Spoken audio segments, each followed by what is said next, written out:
Mwiriwe neza mwese, mwaramutse neza. Abanyacyubahiro bari hano, ariko mbere na mbere umuryango wa Karemera n'inshuti ze nabo bakoranye cyangwa bakuranye muri hano, ngira ngo icyatuzanye hano kirazwi, ni ugusezera kuri Joseph Karemera. Ndabivuga ku buryo butandukanye. Icya mbere, jya namenye Karemera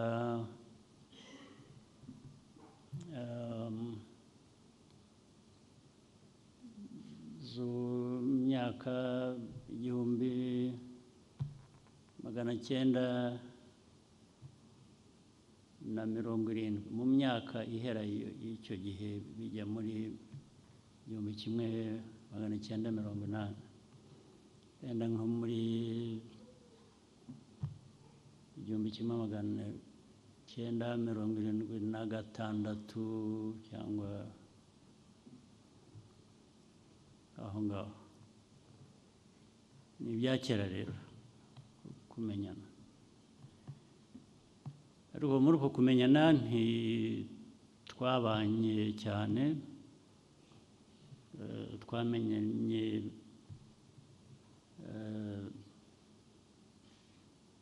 tutari hamwe, keretse imwe mu gihe kirekire nibwo wenda twahuraga,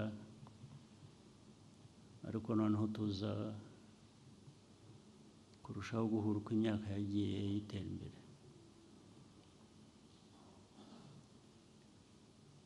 Cyane cyane bijyanye n'uko Karemera yabaye mu ba mbere bagize ibitekerezo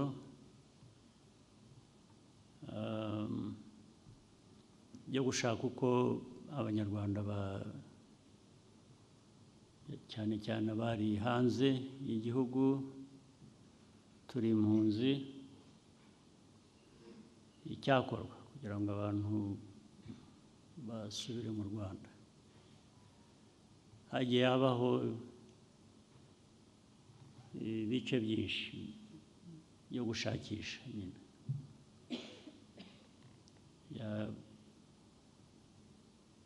cyane cyane byatangiye muri za 79 aho ngaho plus minus.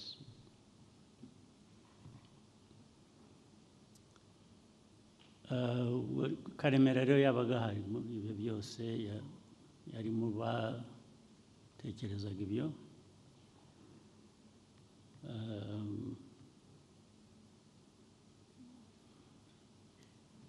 Aza noneho kugira uruhare mu byo twari turimo twese mu ngabo za Uganda, ari naho icyo gitekerezo cya kindi cyo gushakisha cyagiye gikura gikomera, kijyamo abantu bandi benshi,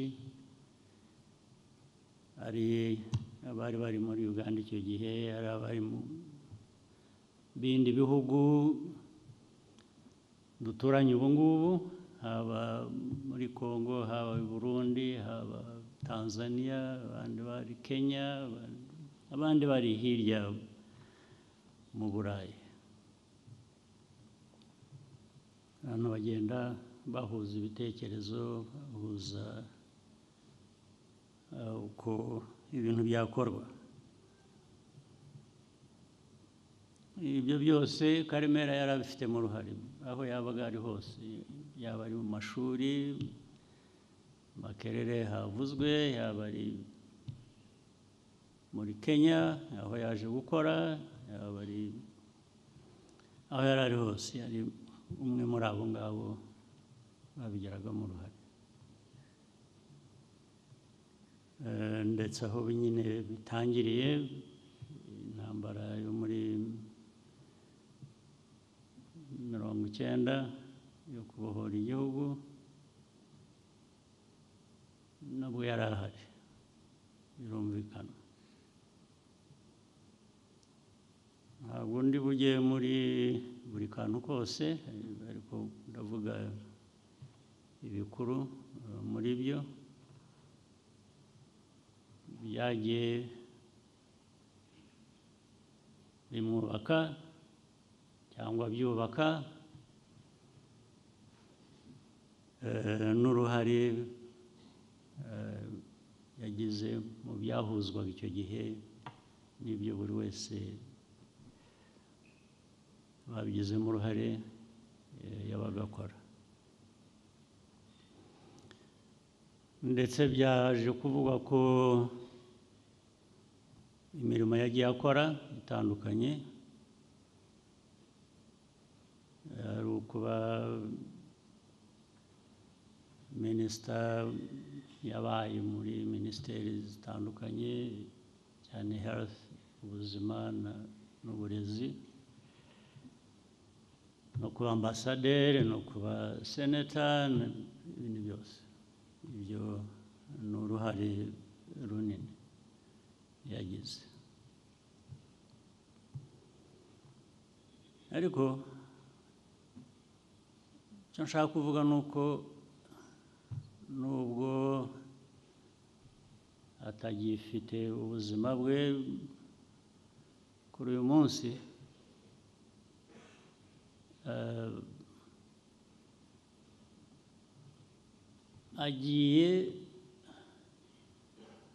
yaragize igihe cyo kubona ibyavuye mu mbaraga mu byo yagizemo uruhare. Uyu munsi birahari, adusize ejo bundi, ariko mbere yaho yarabibonaga, yarabibonye. Igihugu aho cyavuye arahazi, aho cyari kigeze asize nacyo, aho cyari kigeze asize abibonye, asize abizi. N'ubuzima rero niko bugenda, nuko nk'abantu tutajya tumenyera, ariko buri wese niho ajya. Ntabwo ari, ariko ntitubimenyera, yani birumvikana nk'abantu ntabwo twabimenyera. Dushaka kubaho, ariko ntitujya tumenyera ko kubaho gufite aho kugarukira kuri buri wese.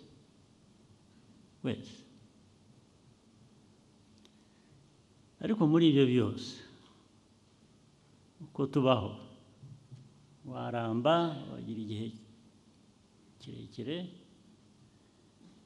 wagira kigufi. Ubuzima icya mbere cyabwo ni isomo. Buri munsi uko ubayeho, buri cyumweru, buri kwezi, buri mwaka, ni ubuzima iteka ubundi bw'amasomo.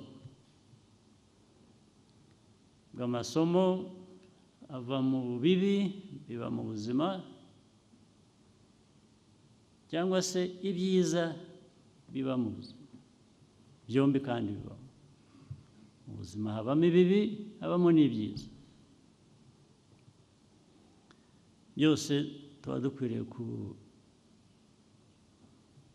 kubivanamo isomo bijyanye rero n'igihe tuba turimo icyo ari cyo cyose. Icyo gihe n'ayo masomo afite uko yubaka umuntu uko amugira.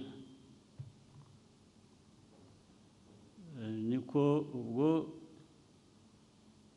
ku ruhande rwa Karemera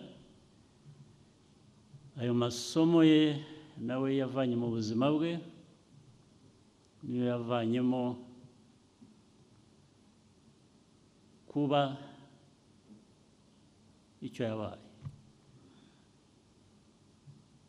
Yabaye uhereye kuba muri ba bandi ba mbere batekereje icyakorwa kugira ngo ikibazo cy'Abanyarwanda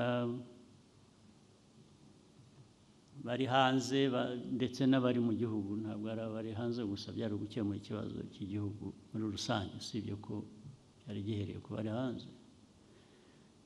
Urwo ruhare nabwo ubwo n'uwo yari we, bijyanye n'igihe, bijyanye n'ubuzima, ndetse n'ibyo bivamo mu rurimi rw'amahanga karagita umuntu aba, karagita ishingirwaho ibikorwa kandi bitandukanye kuri buri wese. Ariko icyiza ni uko kuri buri wese icyo ari cyo bigira aho bihurira, ndetse aho bihuriye hakavamo ibintu, ibikorwa zidusumba twese. Niyo mpamvu uko buri wese ateye n'uyu munsi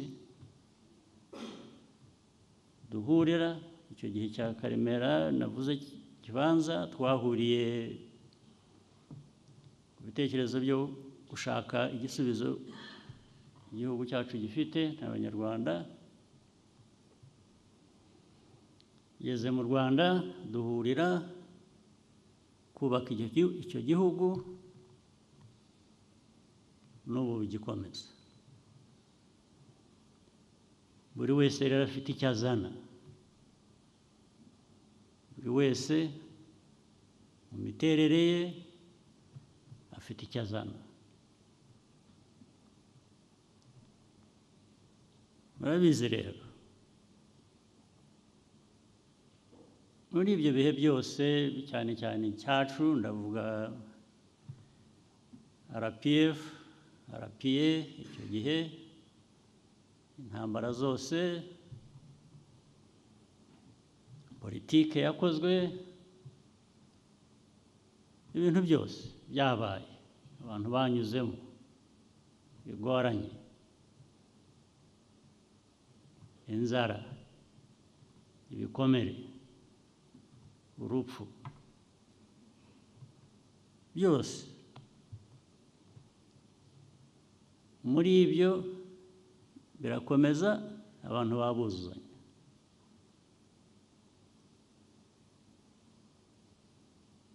Ndetse bibamo kuzuzanya ku buryo bitakwitirirwa umuntu umwe gusa.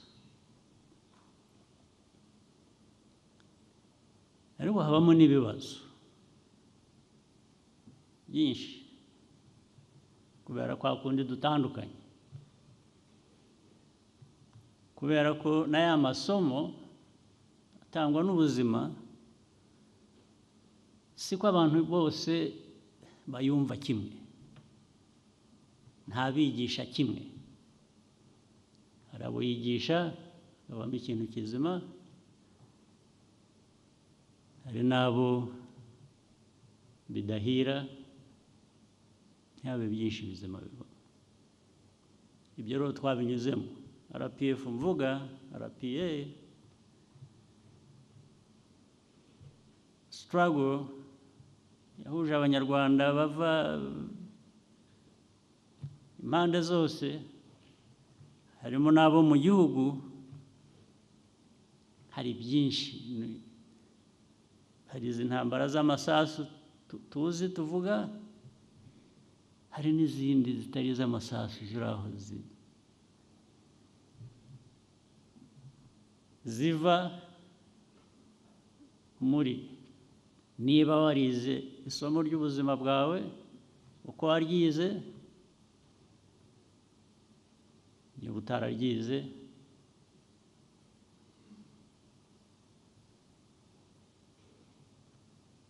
nicyo ukwiriye kuba ukora muri buri gihe cyose. Karemera uyu nzi neza, tuziranye bihagije,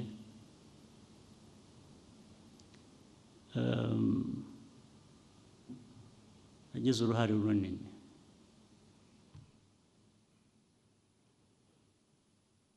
Yaritangaga uko yari ashoboye,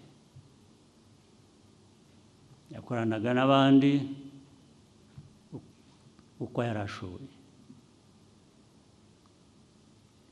Yari afite umuryango, yari afite inshuti, yari afite, muri ibyo byose rero twanyuragamo.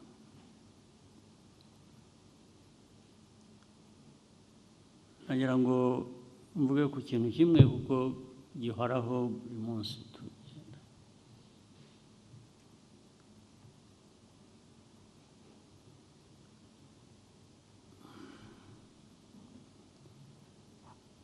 Buriya twanyuze muri za ntambara, navuga z'ibintu byinshi, twanyuze mu ntambara ziturimo ubwacu, zituruka hanze,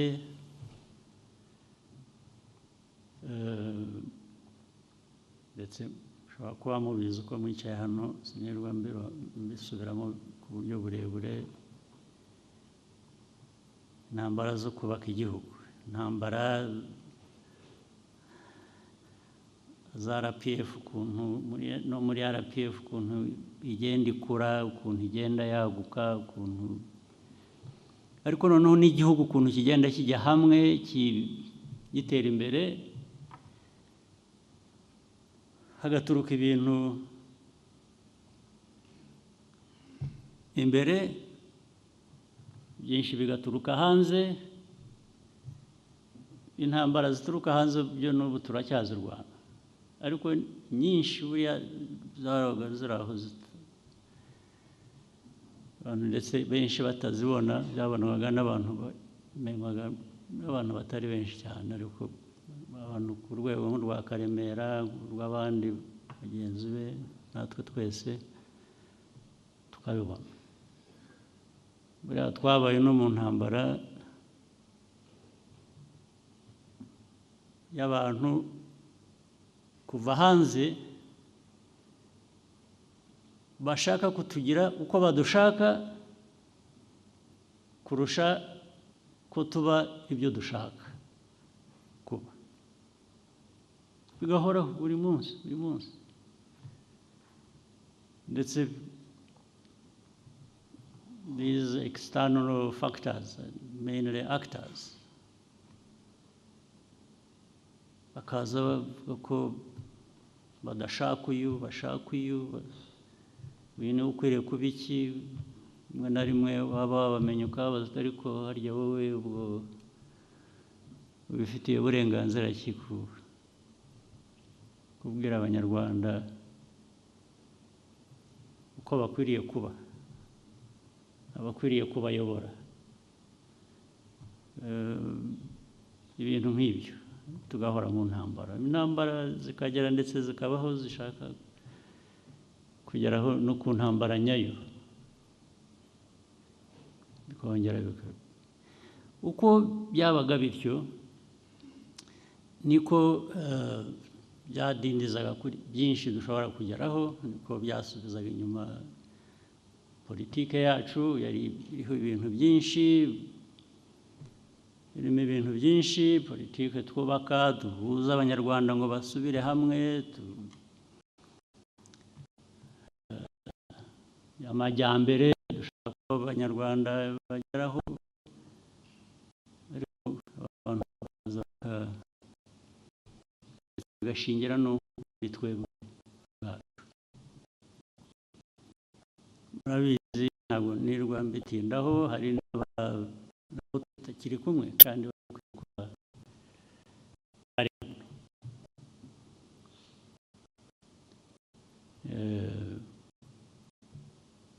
hari n'ababitakaje mu buzima.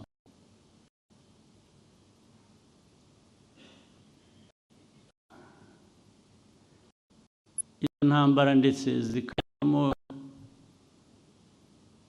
ibintu bijyanye bisa mu kinyarwanda uko bivuga, bijyanye na entitlement.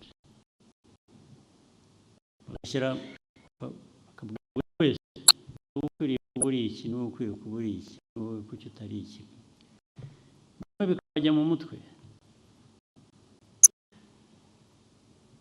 bakumva ko ibyo bamubwiye bakibagirwa ya collective, kwa kundi dukwiye kuba twuzuzanya mu mbaraga za buri wese azanye kugira ngo zitwubake twese, zubake igihugu. Abantu bagahora ari aho, hari kugira ngo abantu bajyemo umwiryane pe biraba ndetse birakunda kuri abo ngabo bashaka gusenya igihugu, kudusenya, birabahira bigera aho bigera. Ariko nk'uko mbere hose hari amasomo twavanye mu buzima, mu gihe, muri struggle, guhangana n'ibibazo nabyo byaba biri imbere bariho bazabimenya, ariko ibyo biterwa n'abantu, bituruka mu bantu. Ibyo rero navugaga byaje bikajya no muri twe.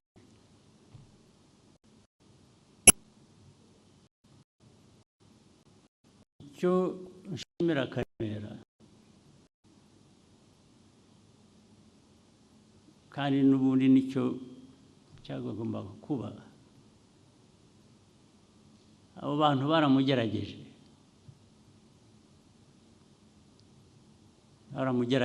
baturuka impande zose,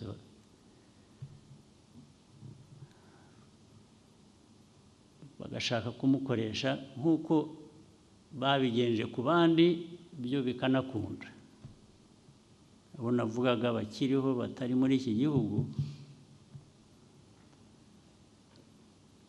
abo nabo abaduteranyaga byakundiye, ariko ntibyabahiriye. Nta n'umwe waba yaragiye muri iyo nzira ukiriho uri hanze wavuga ko ameze neza kurusha uko yari ameze akiri hano cyangwa akiturimo. Nta n'umwe. Karemera baramugerageje rero, ariko Karemera kubera amasomo y'ubuzima, kubera igihe, kubera karagita, kubera iyo politiki yatangiranye nayo, yamwubatse akagiramo uruhare rwo kuyubaka, arabananira, ntiyabemerera.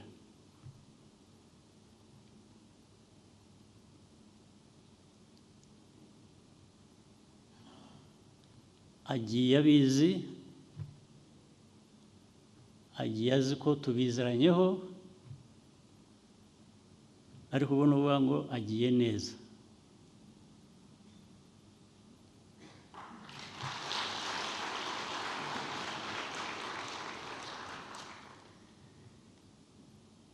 Intambara zo nk'izo ziracyariho, zibaho buri gihe. uriho arazirwana, utariho aba yagiye nyine, ibyo nta kibazo. ariko ibyo ndabivugira iki? Ndabivugira ngo namwe muri hano, it's never too late to learn lessons of life, kwiga amasomo y'ubuzima.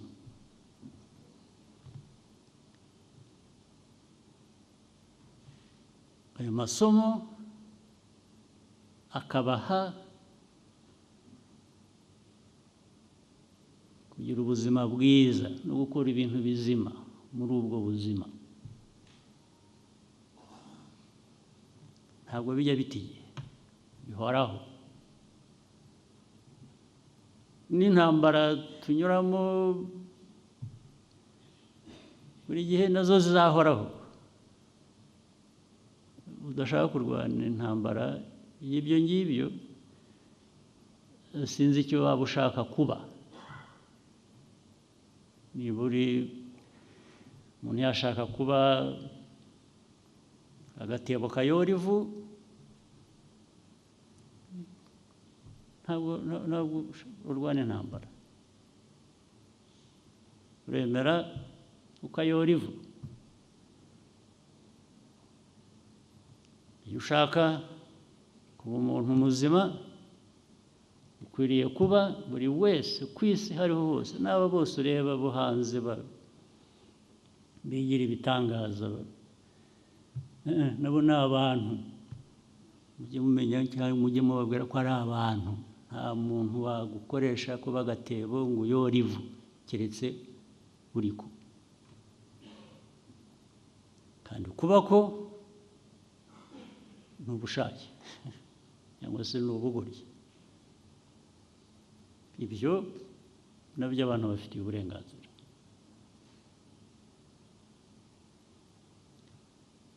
Ndabivugira kubibwira aba bana bacu bari hano, abuzukuru bacu, barebwa n'igihe kirekire kiri imbere.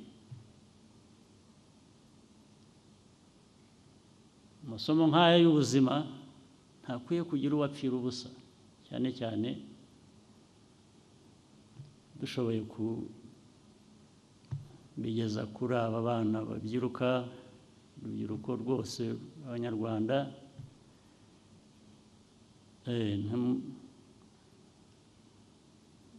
Bana bo mu Rwanda, ntimuzabe ubutebo buyora ivu, nzabyange. Ndishimye rero kuba twabonye umwanya wo guherekeza Karemera muri ayo mateka ye n'imiryango itandukanye akomokamo, umuryango we bwite, umuryango umubyara cyangwa ababyara, cyangwa n'inshuti ziri hano, ariko noneho n'umuryango wundi nawe ufite ko wamugezeho amasomo, umwigisha cyangwa se nawe ibyo yakoreye uwo muryango wa RPF, umuryango w'ababohoje iki gihugu. Ndishimye ko twahurira hano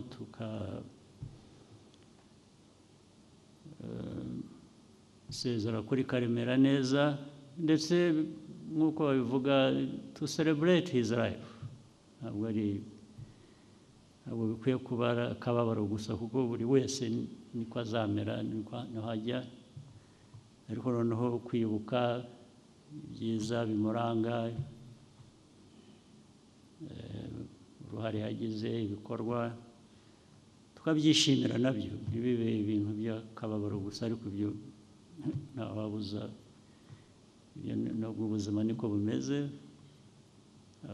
ubuzima bubamo akababaro, bubamo n'ibyishimo. Ariko nagira ngo dushingiye kuri aka kababaro dufite uyu munsi,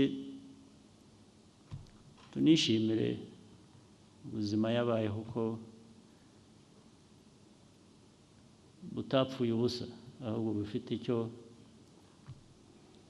busize. Nahereyeho mvuga ko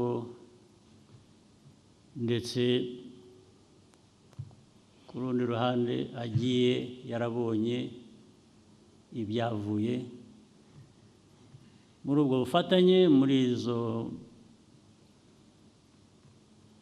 ntambara, muri izo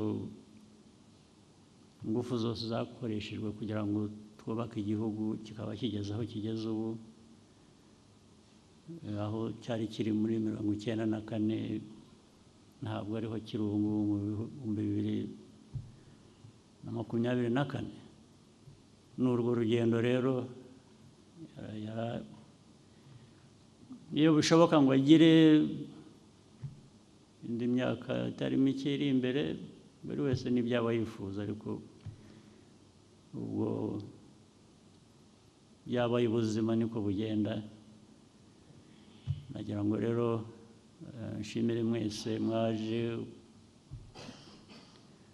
kwifatanya mu guherekeza Karemera, hanyuma ibisigaye tuzakomeza kubakira aho twari tugeze.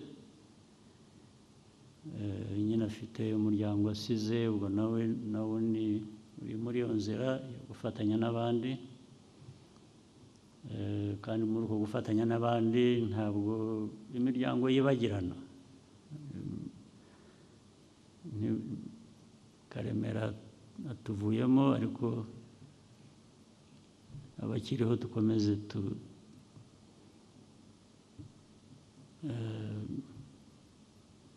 dukora ibyakorwa kugira ngo dukomeze dutere imbere. Rero reka ndekere aha, hanyuma imihango yindi igomba gukomeza ikomeze, ubwo ibindi tuza bireba uko bizaba mu gihe kitari kera.